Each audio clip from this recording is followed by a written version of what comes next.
Ladies and gentlemen, what is up and welcome to today's video where we're going to be talking about the latest buzz in the Marvel Contest of Champions community, which is the brand new Hela synergy with Loki, which allows him to take a certain percentage of the opponent's maximum health while the opponent is cursed, regardless of his health. And when it comes to stuff like Labyrinth of Legends, a lot of us initially predicted, we were like, there's no way, Kabam's not gonna let this have some sort of damage cap. But it turns out, the people that got Hela yesterday from the Goldblum challenge have done some screenshots and videos. We have one on Invincible's channel on YouTube. Massive shout out to that geezer and also Olo for providing the footage there. But we're going to be dissecting that and talking about whether or not this synergy is actually going to make Loki a viable option for Labyrinth of Legends and potentially, ask the question, is he actually going to be viable for anything else apart from Labyrinth of Legends? Because just to kind of bring you into the loop, and I guess this is the place where we should probably start the video, is talking about, exactly how Loki works as a character, just bring you up to speed. So essentially, via Loki's special free attack, it applies a curse that lasts for 7 seconds. So this is one of the prerequisites of having this insane damage. And the special attack too, so if Loki has more health points than his opponent, he has a 100% chance of subtracting 7% of their maximum health instantly when using the special 2 attack. Now, if we pop over to the Invincible video, just to show the synergy here. So the synergy that Hela has is while the opponent is cursed, so via the special free, which the curse can be refreshed in 2 forms. One of those forms is a heavy attack, and the second form is a special 1. So while the opponent is cursed, Loki always counts as having more health than his opponent. So he's always going to trigger that special 2 7% removal while the opponent is under the effect of a curse, right? But the thing is, I think in Labyrinth of Legends, I'm a little bit curious as to whether or not you're going to be able to maintain this, because, the 2 ways that you refresh that curse are via the special 1 and via the heavy attack, and Labyrinth of Legends has Limber built into its nodes, so after a certain amount of parries, it's roughly about 8 or 9, the stun becomes so quick that you definitely can't get in a heavy attack, unless you kind of bait out a heavy attack from the opponent, and that only works against certain opponents that have kind of the right animations. They're a little bit slow. So yeah, I'm really curious just as to how viable this is going to be. So Invincible, again, shout out to Invincible and also Olo for providing this footage. A link to Invincible's channel will be in the description of this video. But to kind of, break through, kind of go over this footage and have a little bit of a look. So initially, you need to get up to the special free. So with the 4 Ragnarok synergy as well, that gives you passive power gain up until your special 2. That's Loki's awakened ability. He gains passive power gain to a special 1, but it goes up to the special 2 once you have him awakened. So you see they use the special 3, he's done a parry, he's got heavy attack off there. Now goes in for the special 2, but the thing is, I don't think there's really much of an opportunity now, because you only have like 2 and a bit seconds left on the curse to actually, get in a heavy attack and then refresh that curse. I feel like the strategy, if you want to play Loki effectively, is like, right, but you need to build up to the special 2, wait for that kind of passive power gain to get all the way up there, because again, the amount of parries that you have are very limited, and attacking into the Star-Lord while cursed is only going to potentially trigger the stun, which is going to give you even less parries, and you try and you want to have ideally as many parries as possible to get off as many special 2s as possible and just keep that curse refreshing.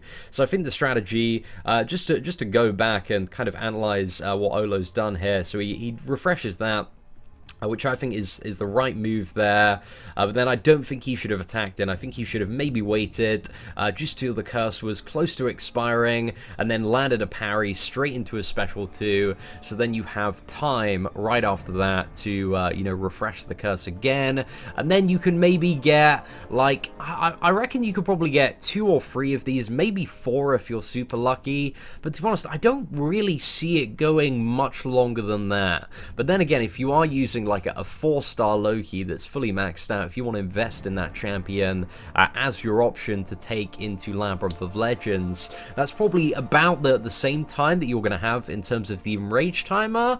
So yeah, I'm really interested to see, you know, how the strategy is going to go, but I don't think that once you get to kind of that final, like, million or so, or kind of like 500k, it's going to be very, very slow, because it's not 7% of the opponent's maximum health, it's 7% of their current health. So every time you use a special 2, again, for the first, like, if you're fighting the EX opponents, the ones with like 3 to 3.4 million, again, this is going to be absolutely massive, just sundering damage right at the start.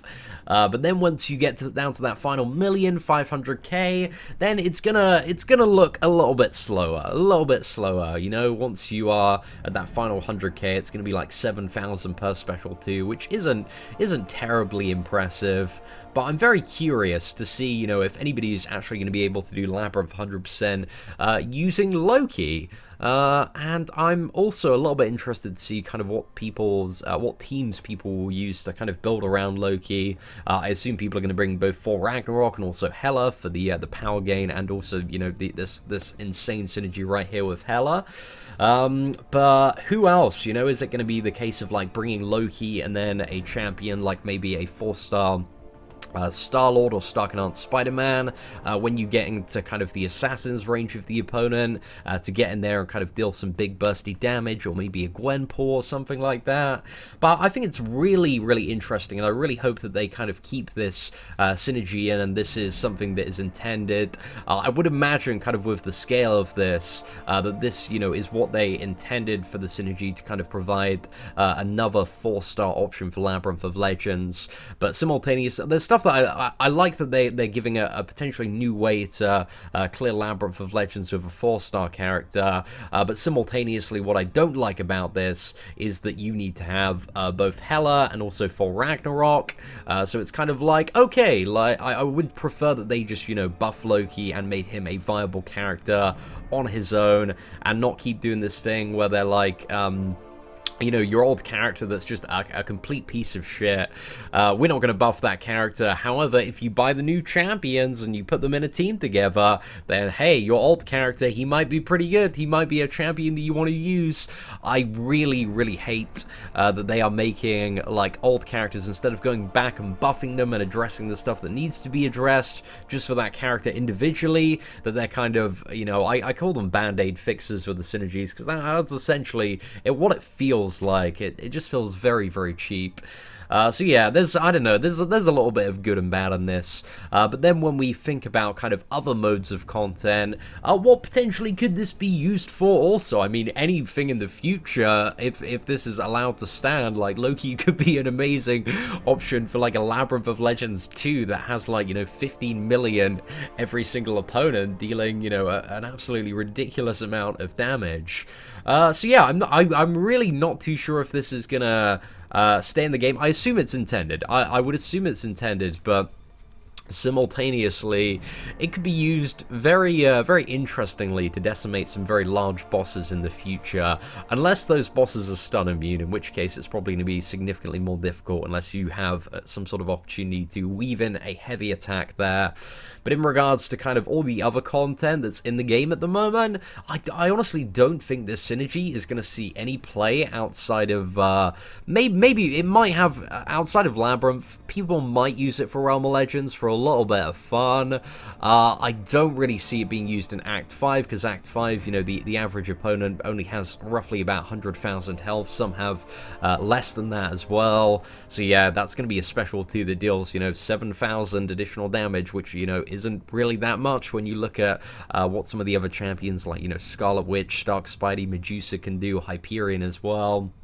So yeah, I don't think this is going to be a strategy or anything that anybody's going to use for Alliance Quest, Alliance War, but I'm very, very interested just to see what kind of crazy stuff people get up to in the Labyrinth of Legends, because also in this video by Invincible, what do we also have? There's a lot of slow motion rewinding on it, but you can also see that the Loki, just in the background here, is only a rank 3 level 30 character. So the enraged stage time is a little bit shorter. I'm interested to see, you know, potentially we also have some people in ISO 8A that actually got Loki up to like dupe level 200 when he was released, because he was one of the top prestige characters for quite a while, I believe.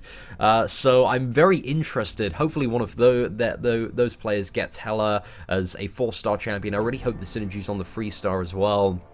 But if it is only on the 4-star champion, I really hope they get the 4-star champion, so hopefully we can get some gameplay footage of a rank 4 5-star Awakened Loki versus some of the bosses in Labyrinth of Legends. That'd be absolutely amazing.